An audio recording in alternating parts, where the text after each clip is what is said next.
Back to news. రాబోయే ఎన్నికల్లో విజయం సాధించి అసెంబ్లీలో జనసేన పార్టీ అడుగు పెడుతుందని ఆ పార్టీ అధినేత పవన్ కళ్యాణ్ ధీమా వ్యక్తం చేశారు.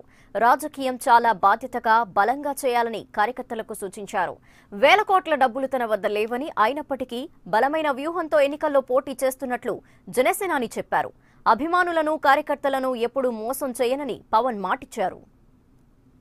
నేను చాలా ప్రాక్టికల్గా ఉండే వ్యక్తిని. దూరం చాలా సుదీర్ఘమైన ప్రయాణం ఇది. ఇదేదో కూర్చోబెట్టాను నెక్స్ట్ 100 రోజుల్లో టెన్షన్లో నరాలు పేలిపోతే లేదు. రాజకీయం చాలా బాధ్యతగా చేద్దాం, చాలా బలంగా చేద్దాం.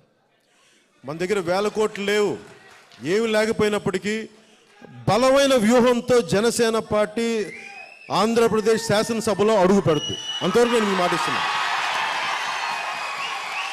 పవన్ కళ్యాణ్ జనసేన పార్టీ ప్రతినిధులు శాసనసభలో అయితే అడుగు పెడతారు. అంతవరకు నేను మాటిస్తున్నాను. అంతటి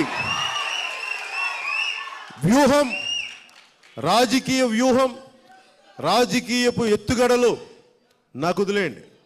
నేను మిమ్మల్ని ఎప్పుడు మోసం చేయను. ఒక వ్యూహం వేశానంటే ఒక అడుగు ముందుకేసే వ్యూహం ఉంటుంది తప్ప ఒక అడుగు వెనక్కి లాగే వ్యూహం అయితే నేను ఎప్పుడు వేయను. అది నాకు వదిలేయండి. అంతేగాని కూర్చోబెట్టి నేను ఏమి ఆశించకుండా దూరం వచ్చాను.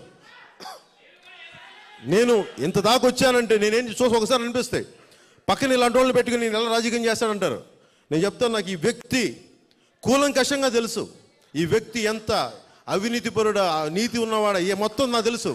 కాకపోతే నేనేం నమ్ముతానంటే, నా దగ్గరికి ఒకళ్ళు శరణను వచ్చి నీతో పనిచేస్తాను అనుకున్నప్పుడు, నువ్వు సమాజానికి ఉపయోగపడతాను అనుకున్నప్పుడు పడు. కానీ నన్ను వాడుకొని ఇంకా నువ్వు దోపిడీ చేద్దామంటే ఆ దోపిడీని చూస్తా కూర్చున్న వ్యక్తిని